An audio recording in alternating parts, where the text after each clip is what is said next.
Good afternoon.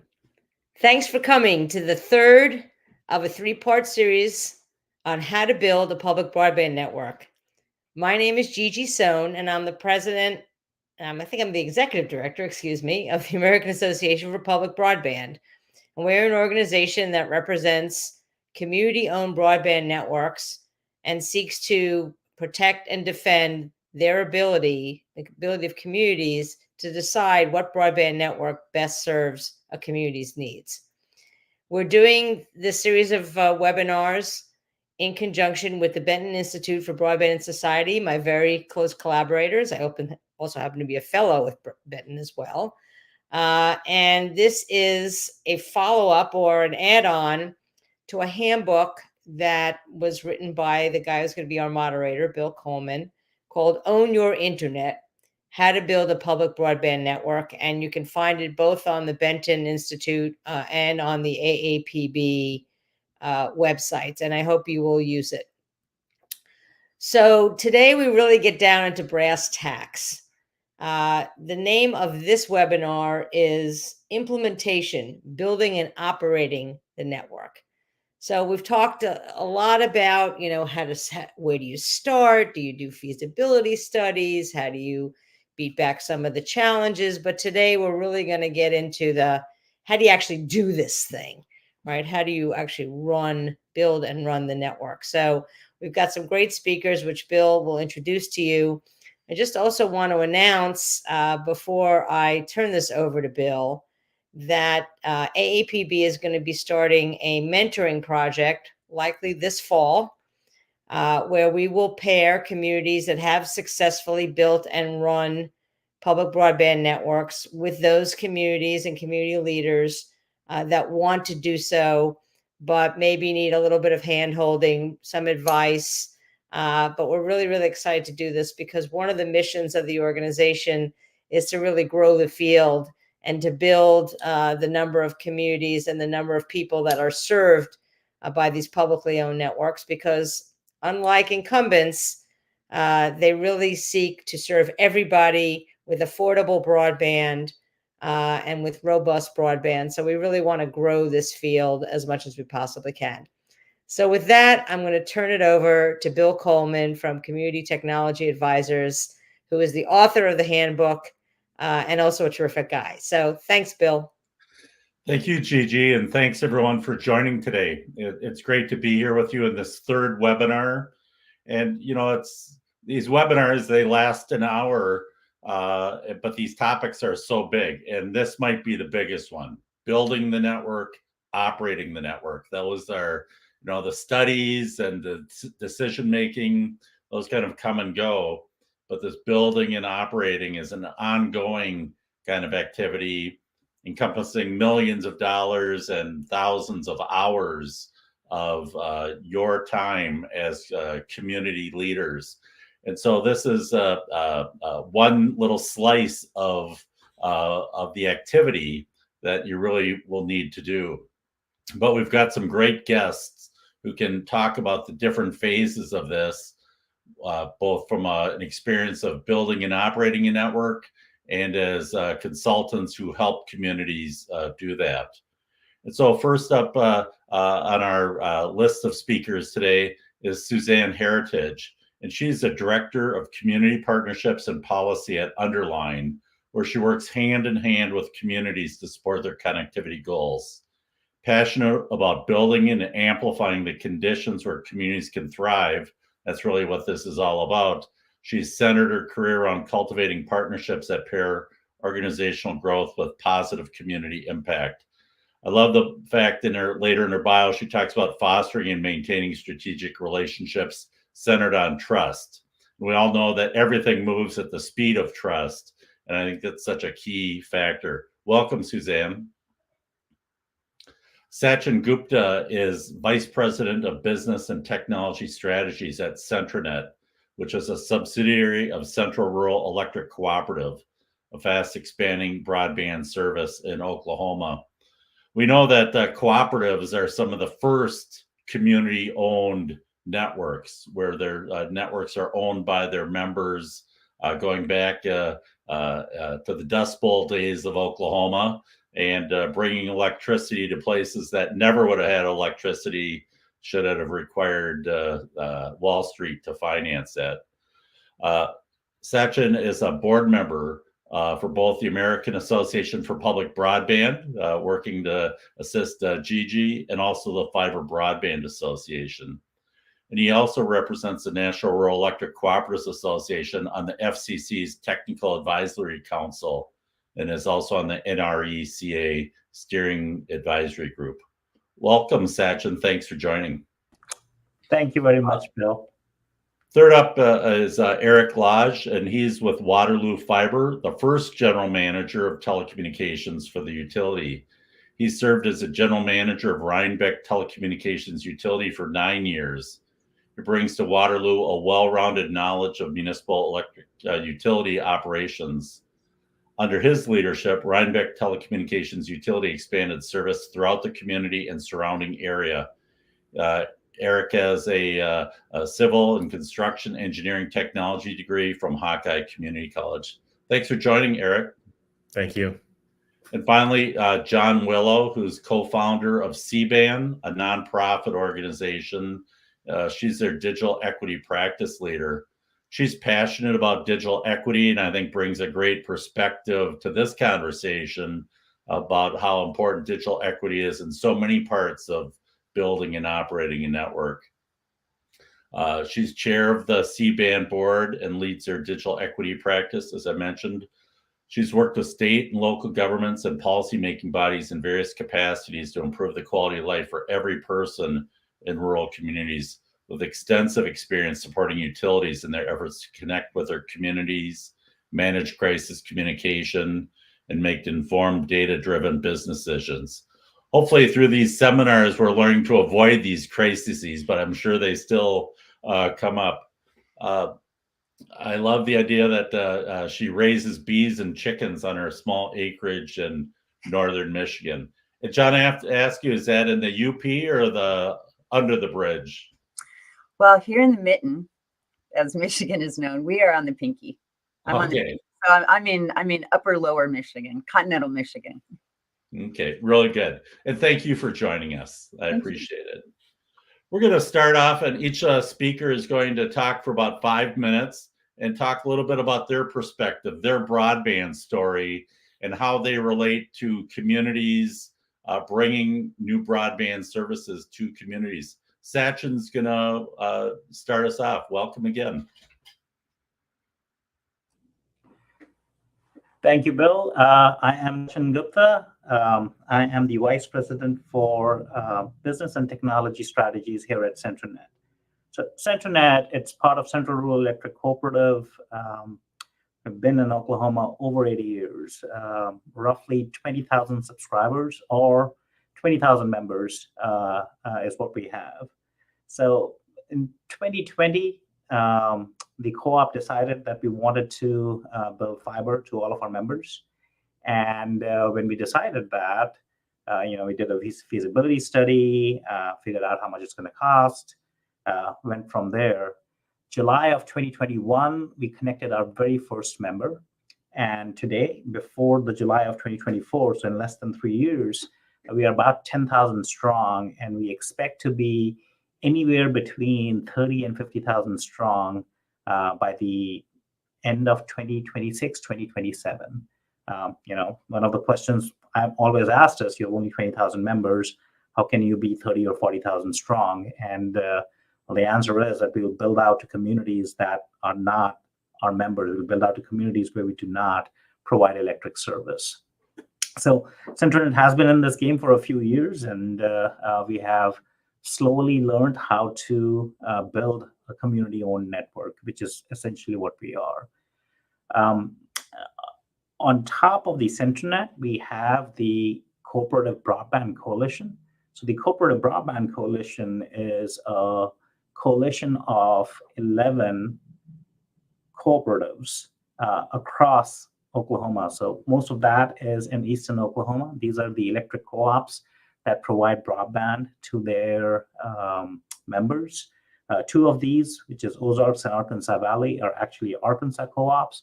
but then they have some operations within Oklahoma. They're a combo Arkansas-Oklahoma co-op.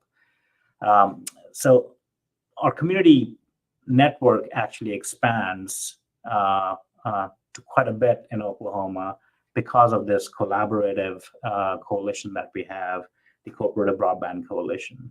The Cooperative Broadband Coalition does a lot of things together. We take a lot of decisions together and how to advance broadband within Oklahoma. Whenever we go to the Oklahoma Broadband Office, we represent the views of each other and not just our own. I myself represent the entire CBC on the Oklahoma Broadband Expansion Council, which is a council that is in an advisory role to the Oklahoma Broadband Office. Well, with that, I will let somebody else speak. Thank you, Sachin. Next up is Eric from Waterloo. And Waterloo is a pretty new utility, so it'll be great to hear this perspective. Welcome.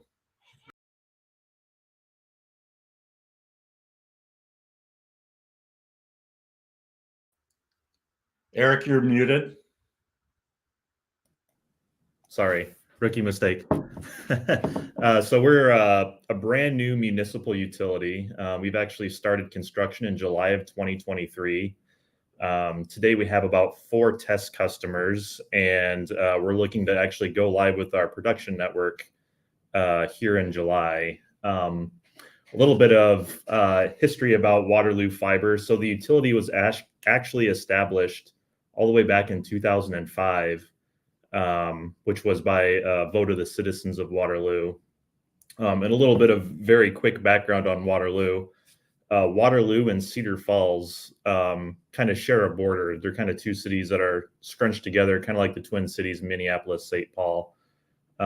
Cedar Falls operates a municipal telecom utility. And I think John put it well yesterday when she said it was the crown jewel, or is the crown jewel of Iowa municipal networks. They were the very first adopters, I think, in Iowa of 1 gig GPON technology. They were probably the first to turn up 10 gig technology with XGS-PON, very early adopter into fiber. So you had citizens of Cedar Falls who had just amazing internet. They were recognized by PC Magazine 1 year of being the fastest ISP in the nation. So Cedar Falls residents and businesses enjoyed extremely fast internet, while residents in bordering Waterloo had really no options with their private providers, as far as reliability, speed, affordability, just a very negative experience. So that's what really propelled Waterloo to also build their municipal fiber network. So that was voted into existence in 2005. Getting the funding and just getting all the pieces together, it's a very complex project. Takes a long time. That really didn't come together until very recently. And I think COVID in 2020 really established our need for better broadband. We had kids who were trying to do remote learning at home, and you can go ahead and advance there, read to that history. This is kind of on that slide. So they were trying to do remote learning, and a lot of them didn't have any internet options. And Waterloo schools had to resort to putting access points on buses and parking them in neighborhoods, just so kids could get on their laptops and do remote learning. So it just really, just so many stories like that really propelled the project forward. Also getting the right leadership, which I'm sure we'll touch on, getting the right leadership, the right champions in your community. All those pieces just kind of lining up really propelled the project forward. 2022, we did a $20 million GEO bond referendum, which passed at 84% by Waterloo voters with a very good voter turnout. So that was also another indicator that Waterloo is ready for their municipal network. That $20 million GEO bond gets paid back with revenues from the utility. Yeah, just a very good indicator for us of the importance of this. And then just last year has been a whirlwind. We started staffing. I was the first employee who started in July of 2023. We did our groundbreaking. Right there, you can see some of our board members and council members, the mayor there, doing the groundbreaking, and construction began So we have a couple more years of construction ahead of us, but we feel really good about where things are headed. And then if you want to go to that next slide here. So yeah, we're a municipal utility. We're focused on 100% local service. And then we're also focused on equity, reaching 100% of Waterloo addresses, regardless of what the property values or the incomes are in that neighborhood, regardless of the economics. Affordable packages starting at $29.95, and our 1 gig service is $69.95. And in our market, those are just incredible rates. Also focusing on just a quality investment. The public is really wanting us to, we're making a public investment in this, and we're really obligated to do as high quality of construction and reliability as we can. And also we're focusing on, restoration, where we're going into neighborhoods, tearing up people's yards to get that fiber in the ground. We're trying to be very cognizant of, we're here to serve the community. So we're trying to make things as least impactful on the citizens as we can. And then the economic development aspect of it, getting quality broadband is attracting more residents and businesses to Waterloo. So that's about all I got. I'm sure we'll dive more into this later on in the webinar. It's got to be, it's interesting that we say this can be a long slog, but from 15 years in between kind of saying, let's do it, and happening is, there's got to be a lot of stories there. So there's, too many to tell in this hour. Great. Thank you. You're welcome. Next up is Suzanne with Underline. Wonderful. Well, thank you, Bill and Eric. I just want to say an early congratulations as you guys approach your year. It's really exciting to hear the journey that Waterloo went on. As Bill mentioned, my name's Suzanne Heritage. I serve as Director of Community Partnerships and Policy here for Underline. And really, I would say I'm kind of representing the kinds of organizations that can support communities interested in building and owning their fiber infrastructure. We are delighted to be in a number of conversations with communities that are down this path.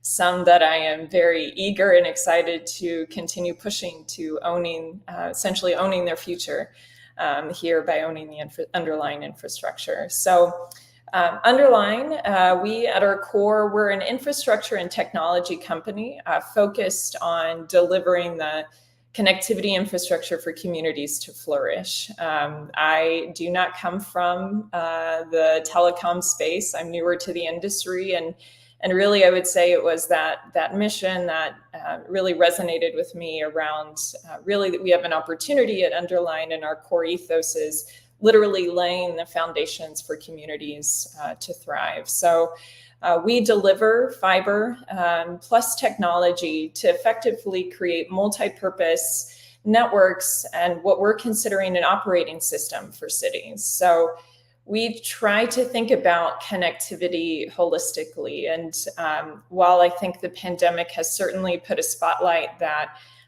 internet and broadband access for individuals, families, communities across the board is paramount.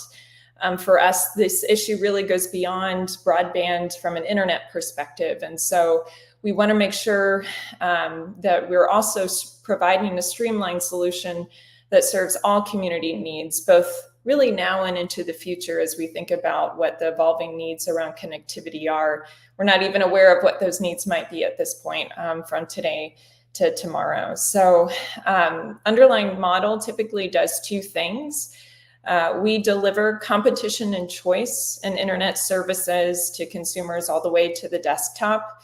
We have developed a technology platform that can snap on top of someone else's fiber, whether that is a city-owned utility who wants to expand services into the fiber space, to an electric co-op, to a community that's decided to bond for this work and design their own network and expand services. We've also tried to establish that foundation for modernizing other types of critical infrastructure. So connecting critical infrastructure related to water, wastewater systems, employing techniques like fiber sensing to track when there might be leak detection, and really thinking about how do we support a community on any sort of smart city, secure city, cyber secure needs. So services that we offer, we can engineer. We do have a private financing arm, so we can engineer, privately finance, construct, and operate these fiber networks. So if a community is interested in getting started around this work, we've been having conversations with folks that want to go down this path or looking for partners to do the actual build of the network and operations. And that's really, I would say, where a lot of our sweet spot lies. But we can also, as I mentioned, lay atop that technology platform on top of their fiber to provide effectively a marketplace of different internet service providers, where I, as a, let's say, a residential consumer, now have an option where I can sort of research different providers in my area and really putting that end consumer in the driver's seat of deciding if they want to fire and hire their ISP at will. That's one thing that we want to make sure that end consumers are in the driver's seat of controlling, again, what their services are and aren't necessarily pigeonholed into only one option. So delighted to be here and talk a little bit more about ways that we are supporting communities. Lastly, I'll just share, we started our work in Colorado. So we're in El Paso County, Colorado, serving a community in Colorado Springs with about 60,000 folks. So we serve all the way from a family who might be on subsidized internet access to residential, business, community anchor institutions, really proud of our school district partnerships, to also city utilities as well that are interested in cyber securing their critical infrastructure in that way. So delighted to be here and contribute to the conversation. Thank you. Thank you, Suzanne. And next up is John Willow. John? Hi, thank you very much. So I'm John Willow, and I'm a co-founder of the Community Broadband Action Network, acronym CBAN. We are a nationwide nonprofit and member organization, and we serve communities, community-based broadband providers, advocates, services professionals, and communities themselves. You can advance that. That was just a title slide. And yeah, now you can advance that too. We'll go to the next slide. So it's really interesting to hear what Suzanne is doing, and of course what Sachin is doing. Eric is someone that CBAN has worked with over time, and I've actually worked with Eric in his last life. So what we do is the three partners in CBAN, we got together in 2018 because we are all natives of rural Iowa. And each of us had grown into a situation where the communities that we had lived in, the communities that we served in our work, were very interested in taking control of their local broadband, their broadband locally, but there wasn't a mechanism in place to do that. There was no infrastructure act. There was nothing. There was nothing coming. So we started a member organization to help communities find each other, to connect communities to resources, and we've grown a beautiful ecosystem in the last 6 years with that. So I would say that the work that we do is complementary to the work that everyone else does. Our members are people who are at all stages of the journey. Most memberships are free. We are a nonprofit. So we are just really here to support communities in their exploration journey and to connect them ultimately with companies like CentraNet or Underline, or to take the route that Eric and Waterloo are taking and help them build, advise them as they build a municipal network. We are a proud member of the National Digital Inclusion Alliance's NDNC, National Digital Navigator Corps pilot cohort, and we are in year 2 of 3 for that. And so we have really been able to be on the front lines of digital equity as the practice evolves, as the digital equity plans have come through, and as we serve our members in their own exploration of digital equity practices. So As a digital equity practice leader, a lot of what I do is serve communities directly as they're doing their explorations. We're doing a lot right now, obviously getting ready for state grant dispersal, looking ahead to national competitive grants. And in a lot of our communities, because we serve a lot of small and rural communities, we're looking at USDA grants and things like that too. And actually, we could just advance our slides probably at this point to we can go one more. Yeah, let's just look at this. So we have 193 members across all of our categories right now. And so far, we've directly served 59 communities. That's hands-on support. Sorry that those numbers don't match. I didn't update that correctly. And then we've actually helped directly almost 1 million people. And that might not sound like that many people, but our smallest community is 300 people. That's Ionia, Iowa. And the largest community that we've served is a county of 200,000 people. Other than that, like our average community size, the average size of the community of residents that we help are somewhere between 5,000 and 50,000 is usually our sweet spot. So we're very, very tuned in to the needs and challenges of rural folks as they explore building broadband. So, oh, and I just would like to say one more thing. Iowa has the most community-controlled broadband networks in the nation with 29. So we're very proud of that. Great. I'm surprised you don't have a Hawkeyes logo there behind you, John. So well, you know, I'm a Hawkeye alum, and I played high school basketball. So I am all over the Indiana fever right now, and so happy the WNBA is finally coming into its own. Fun. We're going to go to Q&A now, and I've got some questions for the panelists. And you know, this is a big thing when a city council or a utility board says, go, let's go. Then now the general manager is much in that position of the car or the dog that caught the car, right? That's faced right up against the bumper and time to make the project happen. So what takes place in that shift? And we're going to go to Eric first, I think, and ask, you know, how does this happen? Obviously, hiring a general manager like yourself is a big step, but what kind of team is necessary, and what are the options for, you know, internal versus contracted service? Eric, this is a big topic, so we can spend some time on it. Yeah, so when I came on, I guess a little bit of background. So our utility board had worked on this. I mean, obviously this was voted into existence in 2005. So our utility board has been working on this as volunteers for a number of years. So they were very relieved to get to the point where they could hire a general manager to take that over. But really, you know, some of the early on challenges are, you know, they had, you know, we're working with a consulting team who is luckily kind of a turnkey or mostly turnkey consulting team who was able to take some of that burden off of the volunteer board and kind of internalize that.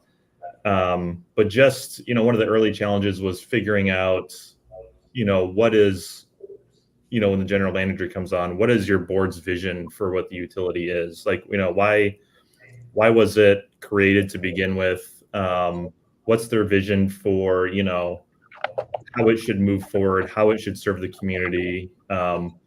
What makes you unique against the existing providers? Getting all that really nailed down and trying to execute that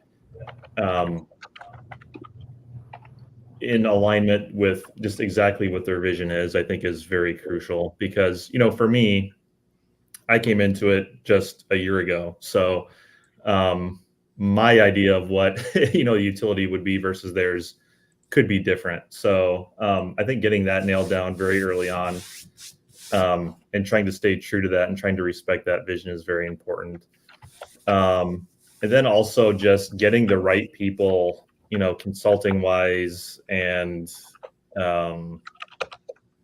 building your team out is also a crucial piece. You know, I was the very first employee of what's probably going to end up being the largest municipal utility in Iowa, municipal telecom utility in Iowa.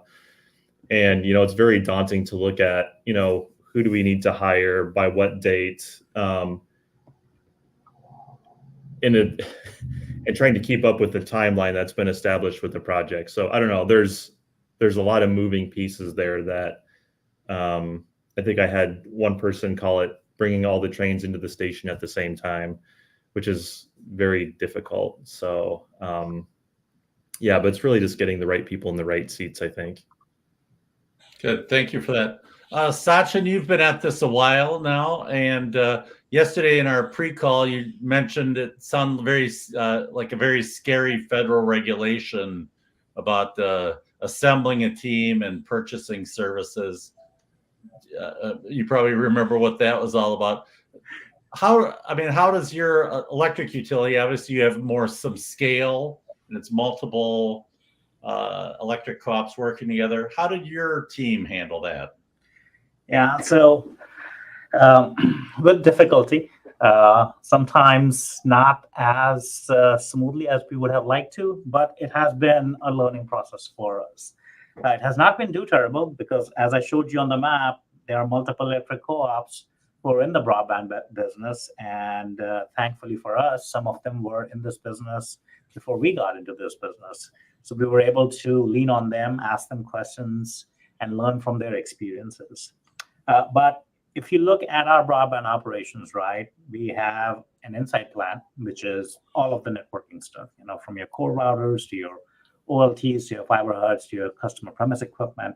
Everything that is equipment is pretty much in control of our inside plant team. And then we have an outside plant team, which is essentially all the fiber that is either on the ground or on top of poles.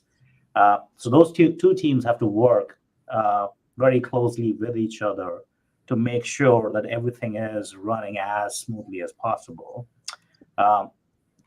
We have our member services team, which is the team that is in front of our members at all times. And we call them members because they are member owners. At some point of time, we'll have to call them subscribers because we're going to be building to off-system areas, which is areas where we will provide service, which are not going to be our members. But we can use that term interchangeably. So we have our member services who face all of our subscribers. And then there's obviously executives. And then the one team that I'm missing out is the GIS team, which is probably the most important team you will have in your deployment and operations. If you do not have a GIS team, or if you do not have a strong GIS team, you cannot run a network. The GIS teams are the ones that determine where are your assets placed, so that anytime something goes wrong, you know exactly where it has gone wrong. So with CentraNet, right, we have kind of divided up into two phases. Phase one, and I'm making this up, right? Our phase one internally for our on-system project was entirely different. But for the purposes of this call, two phases. One is our on-system areas, which is all of our members. And we have already built to all of them. So we have built roughly 3,000 miles of fiber, roughly about 4 to 5 subscribers per mile of fiber. So, we're looking at anywhere between 12 and 15,000 members connected there, and then that's it. And then we have another $52 million in federal grants and federal and state grants that we are going to look at building to areas that are now no longer our members. And that is going to be in a lot of different towns, small towns, anywhere between 300 to 5,000 people that live in those towns. So they're not urban towns, they're small towns. And we'll be building to these towns using these federal funds. And what I was talking about yesterday was that sometimes free money, which is this grant money, is more expensive than cheap money, which is money that you can go out, get from a bank, build, and then pay the bank back. The federal funds come with a lot of strings attached. We have to follow a lot of federal guidelines and rules. One of them is the 2 CFR 200, which essentially dictates how you award contracts out. And it is a complicated process. There are times we look at it and go, well, we know who we want to give this work to. It is small amount of money. We have worked with these people in the past. They would be the most efficient at it. They already know our system, yada, yada. Doesn't matter. Still have to follow this 2 CFR 200 and go through the entire RFP process and so on and so forth. Hopefully that answers your question. Yes, it does. Thank you. And so yeah, we're learning, I think, more and more as the bead rolls out how complicated implementation might be with that. Suzanne, a company like yours obviously brings a lot of experience and expertise to smaller organizations. I would think in particular, how do you guys fit into that process? It's a good question. And I think as we have been talking with communities that are starting this process of either they're en route to building out for the first time or looking for a partner to build out for the first time fiber infrastructure across their community, or I've actually just got back from a community where an entity is built out. Years ago, there was fiber that was initially started, and we're sort of strategically talking with them about how we can extend that and where we should be extending that and when we should be extending that and pairing that with other city initiatives. And so one of the other key things, in addition to what I would say Eric and Sachin have said about key stakeholders you might want on your team, is thinking about, Vincent, I think this might get to some of your questions as well, as really making sure that you have, especially from a community perspective, you have really reflected a lot of the stakeholders across your community. So city stakeholders you might want that might be informing the development of a network like this. Obviously, I think your city, if it's a city administrator, manager, really, I think talking to your head of IT, do they have a connectivity vision for a city? And as I sit here, I have a printed out version one from the city I was just mentioning, in the community where we're extending out some existing fiber on their behalf. To your public works director, is there, when we think about, again, beyond providing ubiquitous access to affordable internet for residents, businesses, enterprise clients, does the city have critical infrastructure needs that maybe there's capital improvement plans that will be happening, and we can strategically deploy fiber at the same time along the line, joint trench essentially along the line, when that dirt's already going to be open to upgrade water, wastewater infrastructure services. So obviously, I think Eric talked about economic development. So how do we make sure that as we are literally laying that fiber foundation for a community, if fiber is the right tool in the tool belt for that community, we tend to think for the most part it is, where it makes sense. How do we make sure that we are equipping that economic development manager with understanding the types of industries they're looking to attract, the types of incentive packages they're looking to bring, and really trying to support them in that business expansion and recruitment effort. And then, of course, I think, first and foremost, as well as thinking about ensuring you have reflected and built out and engaged your community stakeholders. So whether that's the business stakeholders to residential neighborhood groups, I think thinking about if a community is, your housing authorities, are you trying to reach certain covered populations that have existing gaps when it comes to this type of connectivity service? So that's just a little bit of added color I wanted to offer from thinking how we try to approach and help communities be thinking about this holistically.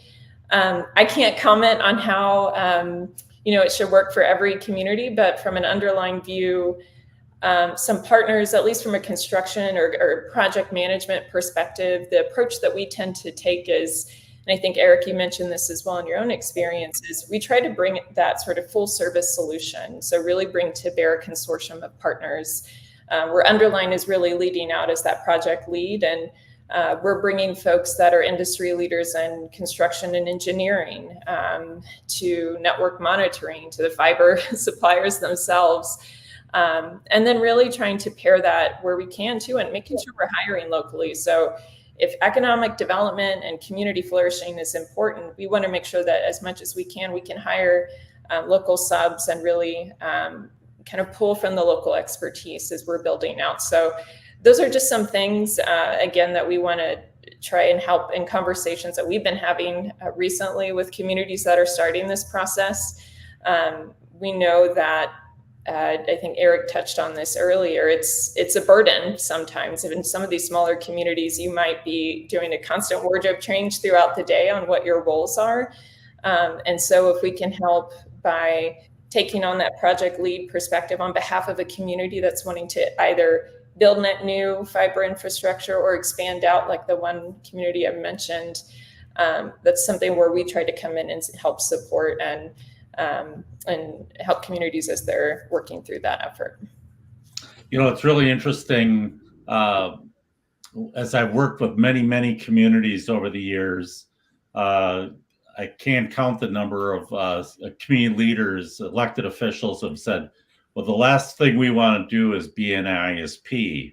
And I think that a lot of that is fear of the unknown, a fear that they won't find the capacity, the administrative capacity or construction support and all the different skill levels, positions it takes to build and operate a network.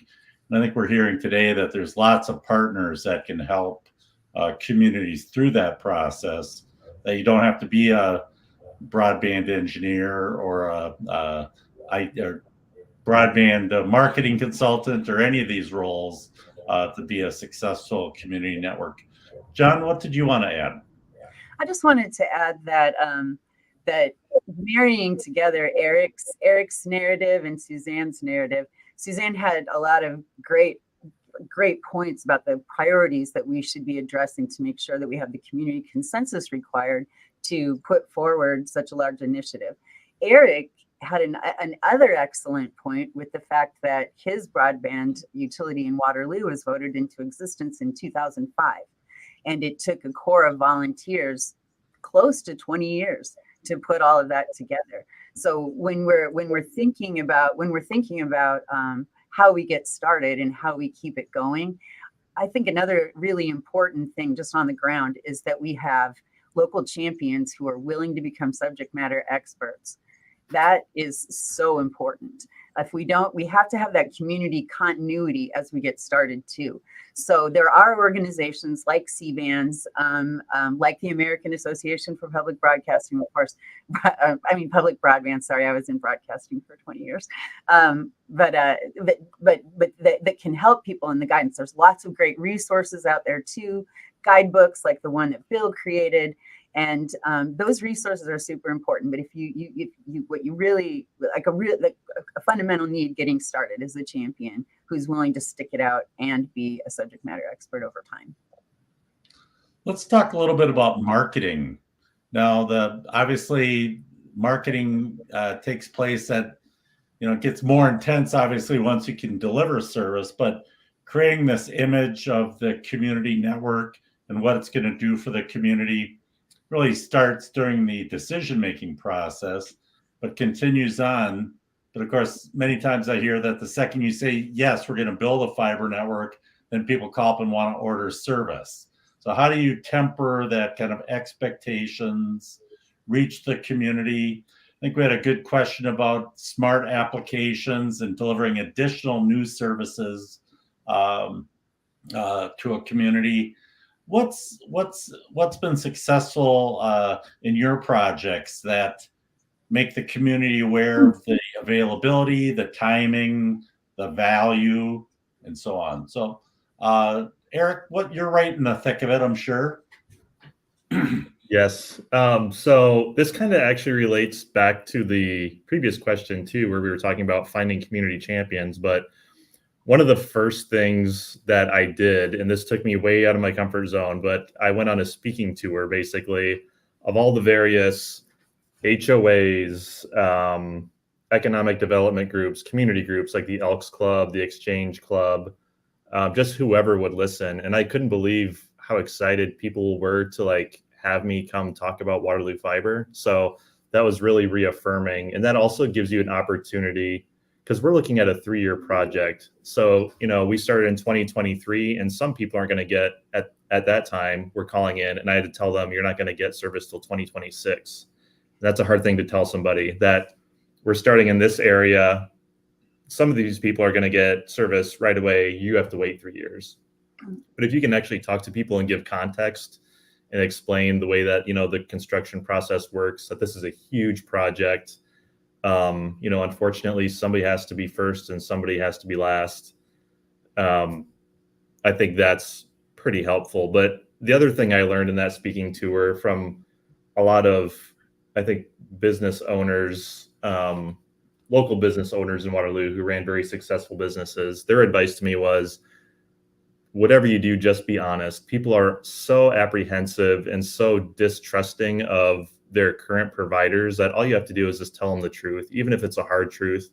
If you're honest with them, they'll accept it. So that's really that transparent and super honest approach is what we've taken in our marketing. Also with marketing, to some of those people who aren't going to get service for the next 3 years, just be cognizant of, like, when you're sending out a mailer and you're sending it out to somebody who's not going to get service till 2026. I don't know, just be strategic about it, I guess is what I'm trying to say. Our board really wanted us to go very heavy with marketing early on to get the word out. And that was great, except for it created a lot of buzz when we weren't ready to go live yet. So that was kind of a painful lesson that we learned, is that we have to be a little bit more strategic. We're all very excited about it, but there's a timing aspect to when you need to do some of that marketing.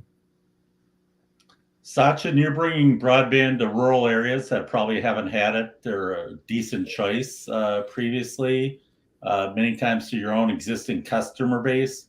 Can you talk a little bit about the difference between marketing in those areas and then in the areas where you're going to be competing more with existing providers? Yes, but before I do that, let me give you an example of what are the speeds that people used to have before they got fiber. 2 megabit down, half a megabit up. They did not know what Netflix was. So from a marketing perspective, and I keep going back to our off-system build and our on-system build. For our on-system build, which is all of our electric members, right? They are a captive audience, right? We know them, we talk to them all the time.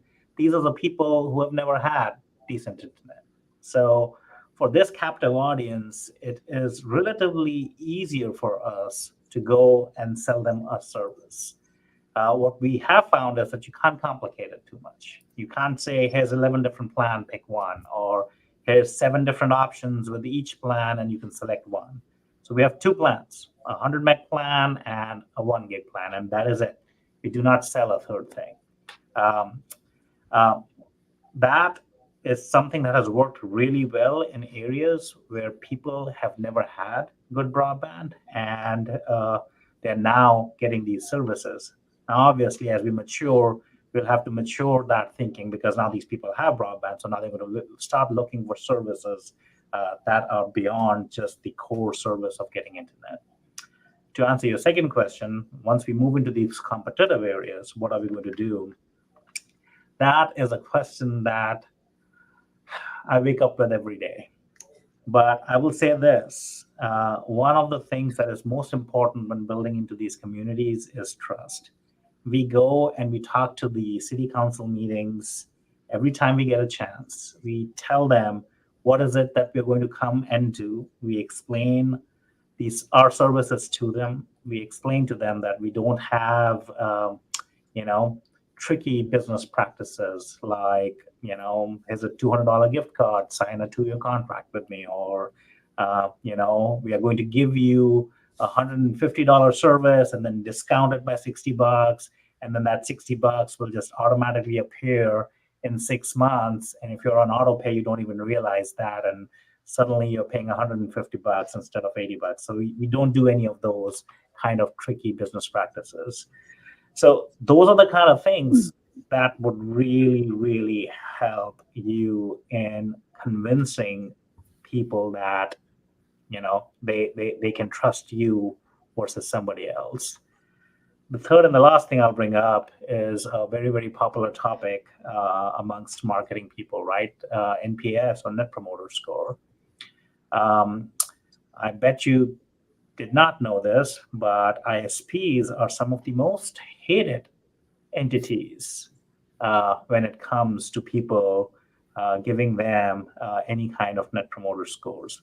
I mean, we score below airlines and lawyers.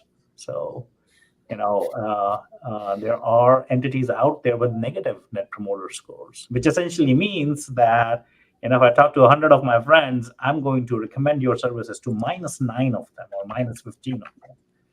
So the only way for you to have a positive and high net promoter score is to ensure that, just like Eric said, you're honest to the people that you're talking to, you maintain that trust with them, and when you provide them with a service, you provide them with a service that you promised, and not something that was similar, or you changed what you had actually said what you're going to do versus what you actually did.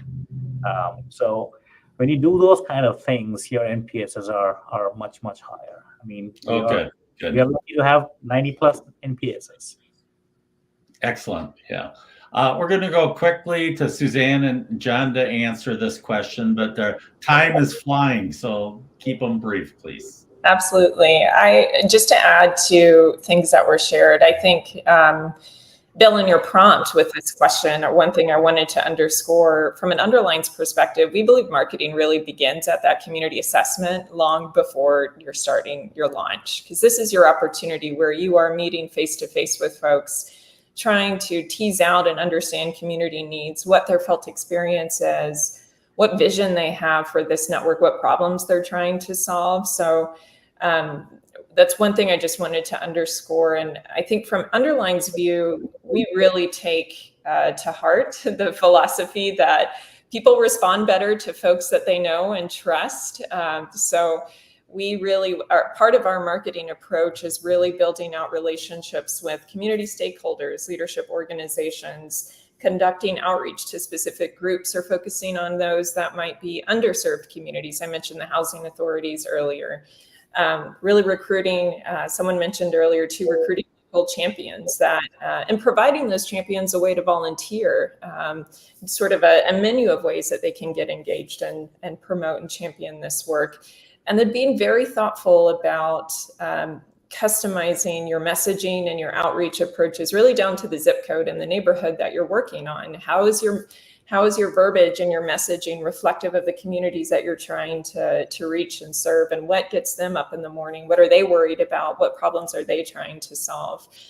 We do things from brand awareness, all the way radio, right, media, your kind of traditional approach, to direct marketing. Eric talked about those mailers. I think it's 100% accurate to be open and honest and calibrate expectations of what folks should be prepared for in this. I think that is something that goes over very well to understand what is the construction approach, what is that sort of the general phase of what that looks like. And I, as a consumer, if I'm living in one of these places that we're building, what can I expect when folks are coming down my street, and from a timing lens. Okay.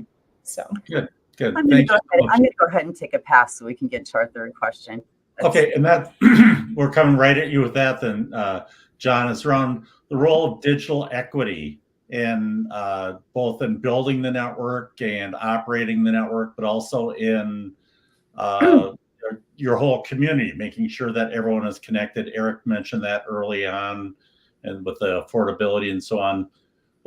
What should a community expect of its own community network, or even putting those same kind of expectations around non-public networks around digital equity?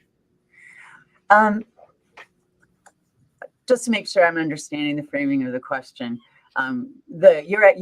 what we're discussing is who's responsible for digital equity and what role in particular do utilities need to play in that.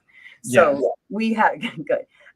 So we have obviously a lot of digital equity funding, a small proportion in the federal money compared to infrastructure, and communities are starting to think about it now. I would say the incumbent carriers at this point have really taken the lead in at least marketing digital equity practices. But we're going to come down to our locally owned networks now. And what we're finding with our members is kind of two different approaches. We have I'm so overwhelmed with 3 people in my office or 2 people in my department that I can't even take this on.